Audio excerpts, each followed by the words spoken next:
And the people who did it had never done either. Right. They don't have any idea. Right. Hey, shut the f*** up. We're doing an interview here, bird. We are here in Laurel Canyon. It's a bucolic Los Angeles neighborhood where lots of timeless music has been made and many, many joints have been smoked. David Crosby is among the best-known musicians who wrote songs and got high in Laurel Canyon. He still gets high, and he's still making music. His latest solo album is called For Free. We spent some time with the 80-year-old musician who talked about his lifelong love of weed, his emergence as a social media icon, and his plans to enter the branded cannabis space. This is The Green Room, the LA Times video series focusing on California's cannabis commerce and culture. You like pot and you like lots of different things about it. What do you like about it? Well, I like getting stoned. Getting high to me is fun.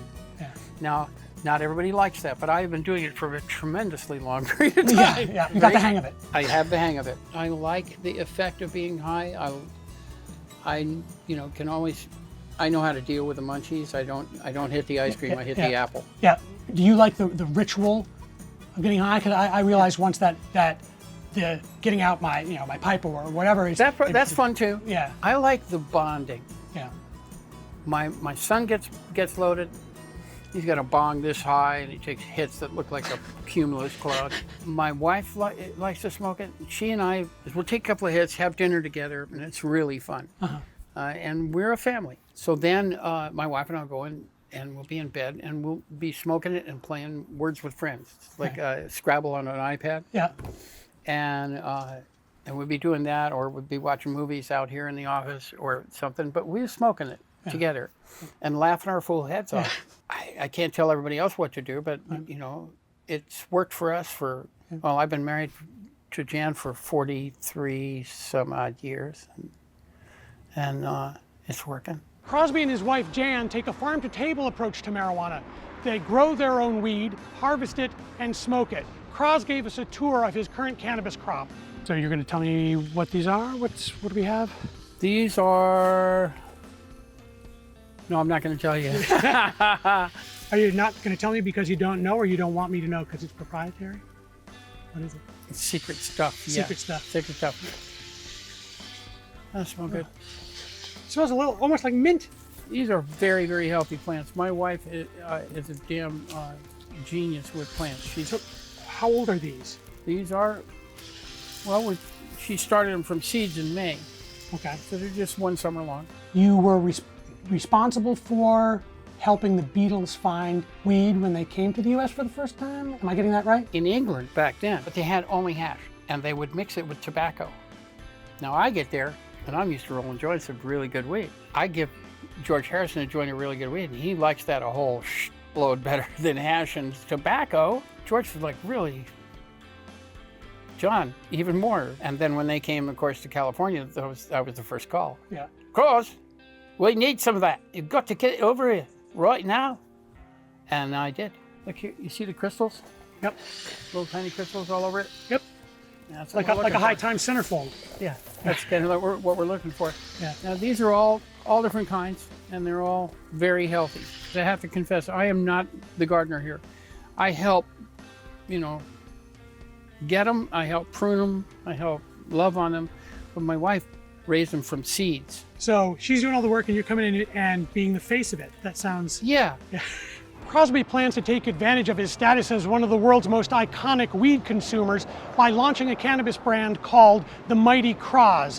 While news of the brand has already caused buzz nationwide, there's no product behind the label yet because Crosby and his partner are waiting for the federal prohibition against pot to ease. Tell me about your move into the cannabis space, the Mighty Cros. So you and Steven Sponder have partnered on, you have a brand and you're looking for brand partners? We sat down and we looked at it. We've got a thing to sell.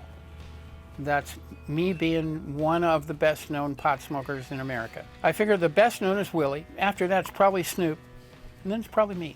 My business, the music business, is failing. It isn't supporting musicians. So an additional business would be a real help to me. Mm-hmm. Okay. Second reason is I want it legal because I know I was in prison with guys who were in there for that much marijuana. Prison's not funny. They try to kill you and you're scared all the time.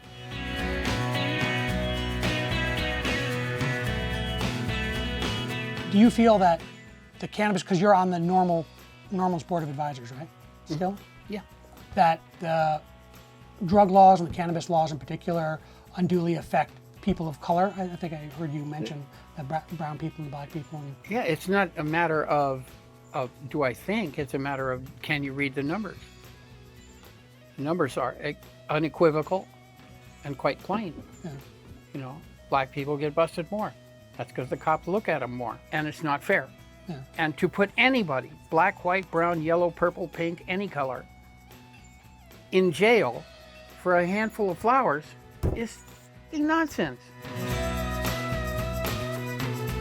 The one thing that went really well in these is that we got them to bush out.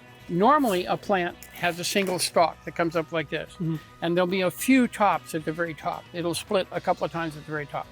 We early on split this plant in all directions. like physically, like you Physically. Just, okay. Every time there was one of these, we take this out and make it the two on the side go this way. Yeah. And that's how you get this. Yeah.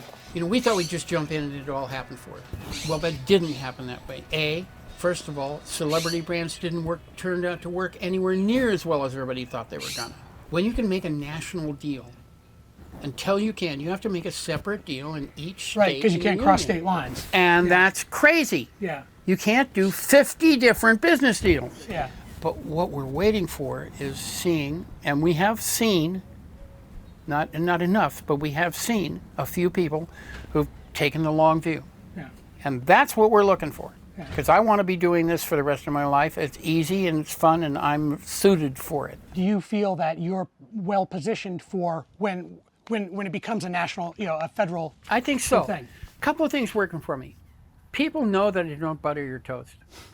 They know that I actually speak my mind. People show pictures of their joints to you on Twitter. That just happened organically. And you weigh in button Somebody stone. showed me a picture of a joint on Twitter, and I said, well, no. And I was off and running. You know, I try to be funny. It's a weird thing, man. I like people. Yeah. I like communicating. You like the interacting. I like it. Yeah. It's always been fun for me. Yeah. When we evolve the strain that we're going to be famous for, the Mighty Cross, I know which strains I'm going to pull it from. You know, I know what I'm looking for. We don't give us a roadmap. Just a little. No, You just would rather. No, there's some secret stuff in It's there. like. Here, Mighty Cross will be a very strong pot. Okay. I'll tell you that. It's going to be a very strong pot. As strong as we can make it be. And we know which ones are which, and we are working on it. It's probably There's going to no make you point in happy. smoking pot if it's weak. Yeah. I cannot roll a joint to save my soul. Let I me don't show you move. how. What I would do if I'm using little narrow ones like this is I'd pull two of them. Just because I like to have more paper.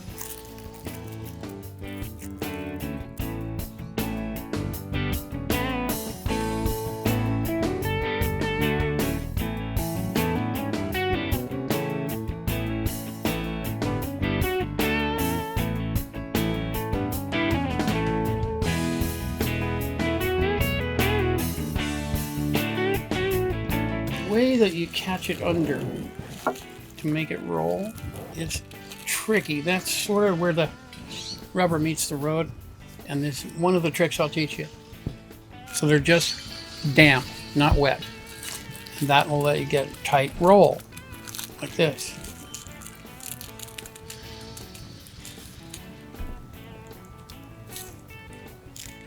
So you kind of kept pressure underneath. The whole time. This is funny, I could see my future joint rolling lessons. Yeah. Okay, next. Step up. Step up. Bring your papers. Bring your weed. I'm not giving you weed. You gotta bring your own damn weed. You want to tamp this down so that it's all ready. So it's evenly distributed. Yeah, and you could use a little more. It's not bad for an amateur, man. I feel like you were the training wheels on that. That's all about touch in there. Now, once you get it there, see? Look what you did, man. Take your finger. Again, it needs to be a little damp, it's fine. And go like this. Pinch it and twist it. Make a little nipple out of it. Fantastic. I feel like I've learned something. It'll be $25. This episode was not my idea because it's about yoga, but it's also about cannabis-enhanced yoga.